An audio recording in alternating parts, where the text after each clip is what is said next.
Shalom, apa kabar teman-teman?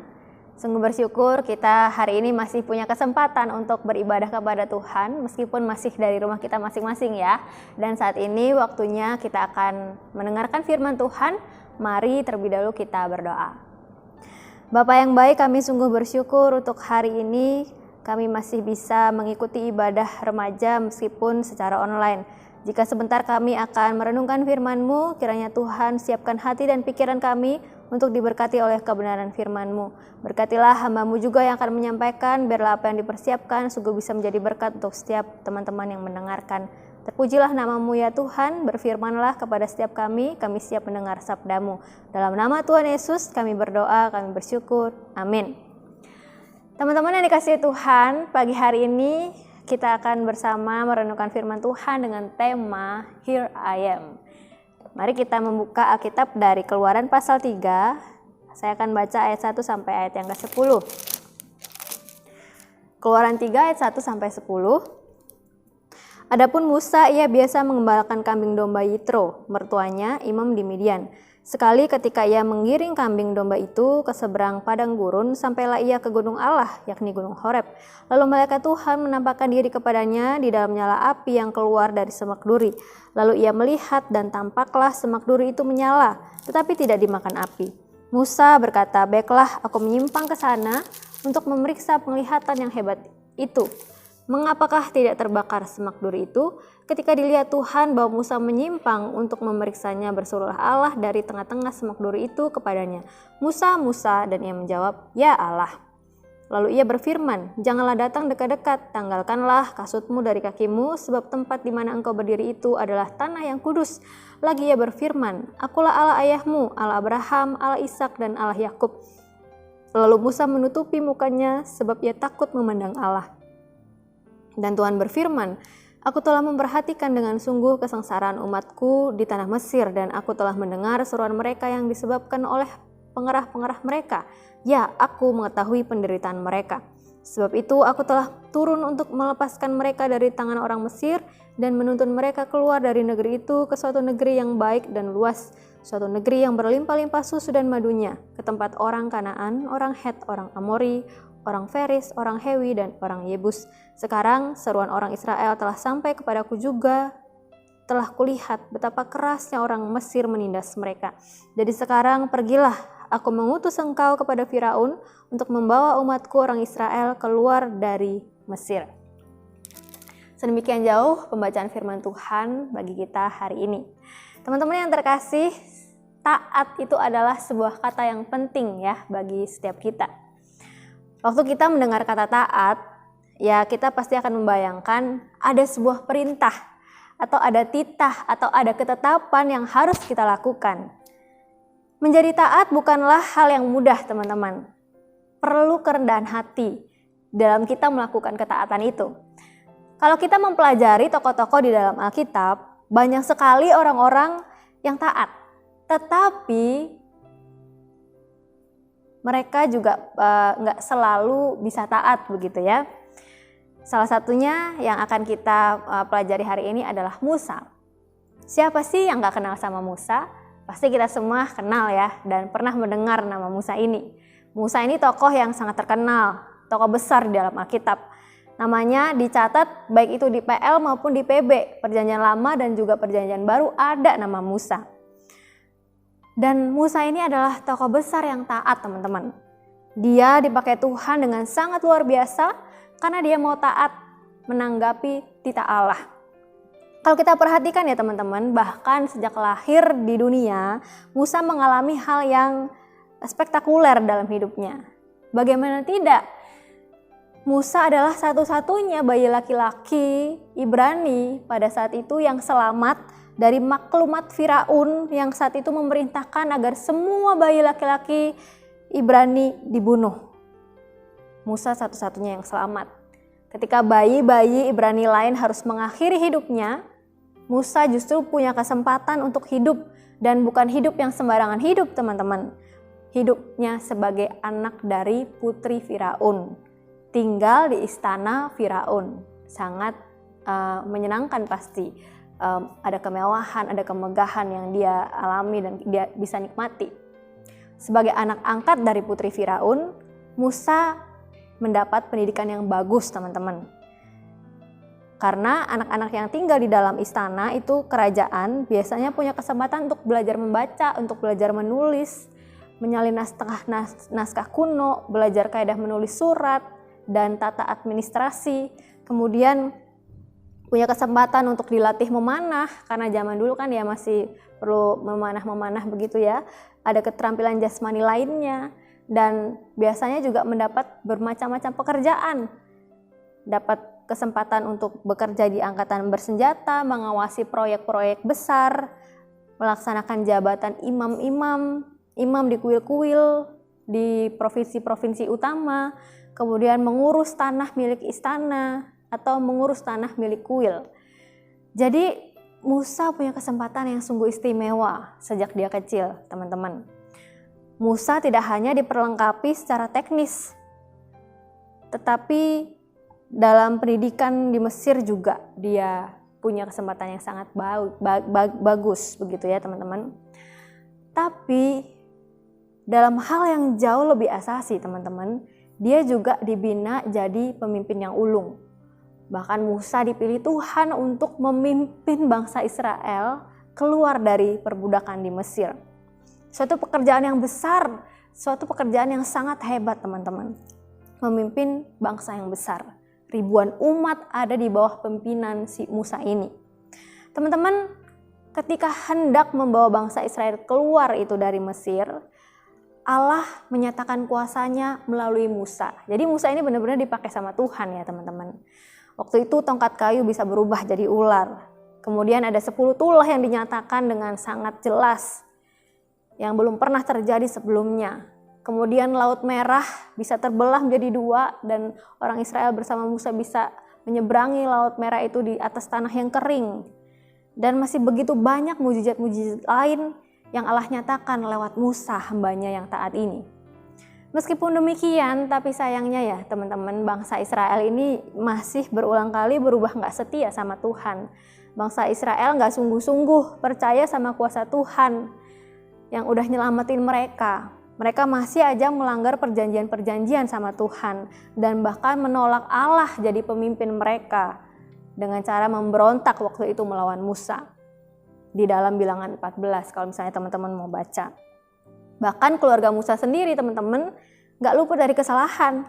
Terbukti waktu itu Harun pernah murtad gitu ya, melakukan kemurtatan. Dia buat patung dari lembu emas untuk disembah oleh orang Israel di Keluaran pasal 32. Dan kemudian ada juga kecemburuan dari Miriam dan Harun, saudara Musa sendiri ini, terhadap kedudukannya Musa. Dan kecaman mereka terhadap perkawinannya si Musa di Bilangan pasal 12. Tapi teman-teman, Musa ini ya memang terkenal sebagai tokoh yang sabar, teman-teman.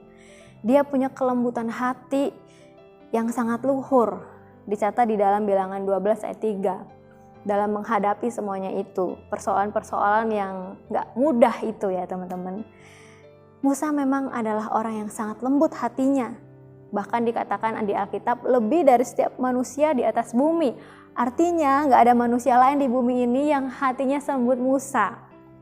Teman-teman yang dikasih oleh Tuhan, Musa melakukan pelayanannya dengan sepenuh hati. Dengan sepenuh hati. Bahkan bisa dikatakan setengah mati, mati-matian dia melakukan pelayanannya kepada Tuhan. Bagaimana tidak? Musa tadi harus menghadapi bangsa Israel yang tegar tengkuk, suka mengeluh gitu ya. Dan pemberontak. Tapi Musa gak berputus asa dan dia gak menyerah, teman-teman. Waktu dia diperhadapkan dengan segala macam tantangan di dalam pelayanan, dia tetap maju. Dia tetap maju untuk melayani Tuhan. Teman-teman yang dikasih oleh Tuhan, bahkan dia bersyafaat buat bangsa Israel yang tadi tegar tengkuk dan suka mengeluh itu. Bersyafaat itu berdoa buat bangsa Israel yang berbuat dosa di hadapan Tuhan. Teman-teman bisa baca di Bilangan pasal 14. Saat itu Musa mohon belas kasihan dari Tuhan supaya Tuhan jangan musnahkan bangsa itu. Musa minta permohonan kepada Tuhan. Dan teman-teman, Musa ini punya iman baja kepada Allah yang tidak kelihatan. dan dia sangat giat bekerja bagi nama Tuhan. Teman-teman yang dikasih oleh Tuhan, sebagai orang yang paling unggul, menerangkan dan mengajarkan kehendak Tuhan, tentang perintah-perintah Tuhan, dan mengajarkan sifat-sifat Allah, Musa lah yang menjadi teladan nabi pada saat itu. Bahkan kalau kita baca di Keluaran pasal 24 ya, Musa ini spesial banget nih. Dia bisa ngobrol lama-lama sama Tuhan. Dan sering juga dia ngobrol lama-lama seperti itu dengan Tuhan. Bisa teman-teman buka di Keluaran 24 dan Keluaran 33. Musa bahkan dikasih keistimewaan lagi yang luar biasa, yaitu apa teman-teman? Bisa menyatakan perjanjian Allah kepada umatnya lewat 10 perintah Allah yang langsung ditulis sama Tuhan. Benar-benar Tuhan langsung yang tulis. Teman-teman, di balik semua kehebatan yang dicapai dan dilakukan Musa ini di dalam perjalanan pelayanannya, ada sebuah prinsip yang penting yang harus juga kita terapkan dalam hidup kita. Sebelum Musa memulai semua pelayanannya itu, pelayanan yang besar tadi, yang hebat tadi, yang luar biasa itu, ada sebuah ungkapan penting yang jadi komitmen Musa. Kita baca lagi tadi di dalam Keluaran yang pasal 3. Teman-teman boleh perhatikan ayatnya. Waktu Allah memanggil Musa, Musa, dicatat Musa menjawab, "Iya Tuhan." Kalau kita lihat di terjemahan bahasa Inggris, diterjemahin seperti ini teman-teman. "Here I am." Ini aku Tuhan. Kata "here I am", ini aku, ini punya makna yang sangat dalam teman-teman. Ya Tuhan, ini aku. Itu merupakan sebuah kata yang ngungkapin kesediaan yang tulus untuk taat dan setia sama Tuhan yang memanggil dia. Jadi setelah Musa ini melontarkan ungkapan ini, ada tanggung jawab besar yang harus dia lakukan. Apa itu? Ya bertindak sesuai dengan apa yang Tuhan inginkan. Dan Musa diutus Tuhan untuk bawa bangsa Israel keluar dari tanah perbudakan di Mesir. Dia menjawab, "Ya Tuhan, ini aku." Teman-teman yang dikasih oleh Tuhan, waktu Musa mengatakan itu, artinya sepaket dengan kesediaan bahwa Musa benar-benar mau dan bersedia dipakai Tuhan untuk melakukan pekerjaan Tuhan. Jadi untuk melakukan pekerjaan Tuhan, bukan untuk melakukan keinginan dia sendiri, begitu ya teman-teman. Ini aku Tuhan, pakailah aku. Teman-teman, Musa ini taat sekalipun dia ini sebenarnya gagap gitu ya, nggak cakap ngomongnya. Sekalipun Israel juga adalah bangsa yang bebal, sekalipun dia harus berlelah-lelah 40 tahun berputar-putar di padang gurun. Teman-teman yang terkasih dalam Tuhan, sebagai anak-anak Tuhan, sebagai orang-orang pilihan Tuhan, kita harus punya mental seperti Musa. Yang pertama, dia mau diutus oleh Tuhan untuk melakukan pekerjaan Tuhan.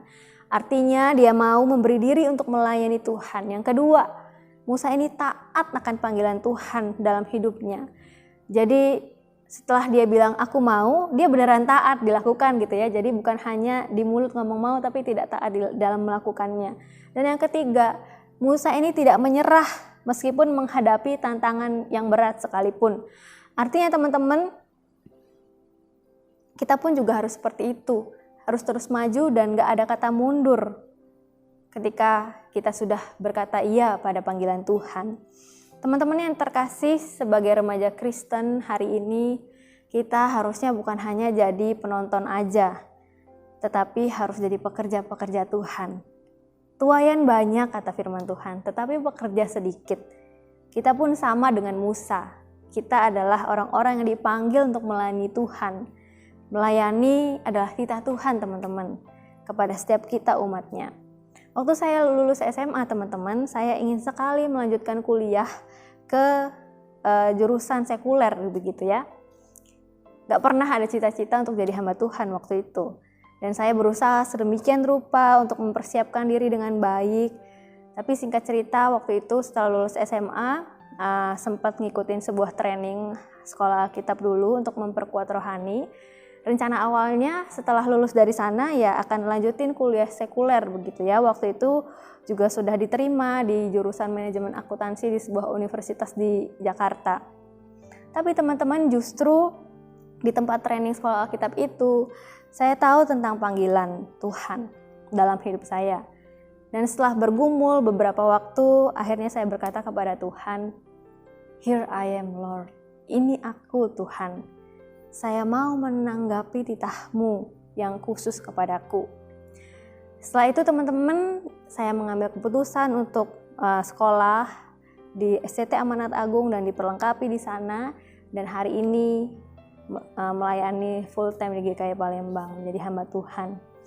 Teman-teman, mungkin gak semua dari kita punya panggilan yang sama seperti saya begitu ya, akan melayani Tuhan sepenuh waktu, menjadi hamba Tuhan di gereja atau di sekolah atau di tempat yang lain. Namun teman-teman, setiap kita juga tetap bisa ambil bagian di dalam melayani Tuhan, dalam pelayanan Tuhan. Meskipun teman-teman nantinya akan konsentrasi di bagian kalian masing-masing, di jurusan kalian masing-masing begitu ya.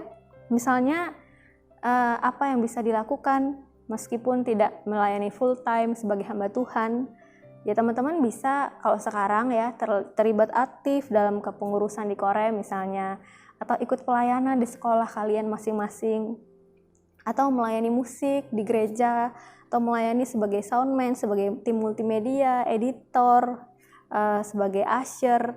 Kalau sekarang kita ibadah Zoom ya, penyambutannya lewat chat gitu ya. Kalau nanti sudah kembali ke gereja ya penyambutannya secara tatap muka lagi. Kemudian masih banyak hal lain lagi yang bisa kita lakukan dalam melayani Tuhan. Teman-teman yang terkasih, saat Allah memanggil Musa, Musa berkata, "Here I am, Lord, ini aku Tuhan, pakailah aku." Bagaimana dengan teman-teman sekalian hari ini? Bersediakah teman-teman berkata seperti Musa ketika Tuhan memanggil teman-teman untuk turut ambil bagian dalam pelayanannya? "Ya Tuhan, ini aku, pakailah aku Tuhan." Apakah teman-teman mau taat? Walaupun resikonya tidak mudah. Kita bisa saja nanti disalah mengerti atau dianggap aneh atau bahkan dimusuhi. Apakah teman-teman percaya akan janji dari penyertaan Tuhan bagi setiap kita? Mari kita berdoa. Bapa, kami bersyukur untuk firman-Mu hari ini. Kami bersyukur untuk teladan Musa yang telah tercatat di Alkitab.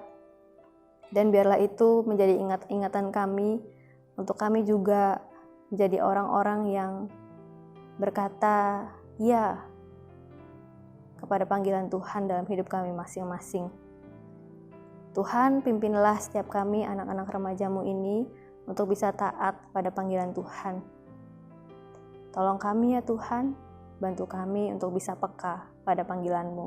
Di dalam nama Tuhan Yesus kami berdoa dan kami mengucap syukur.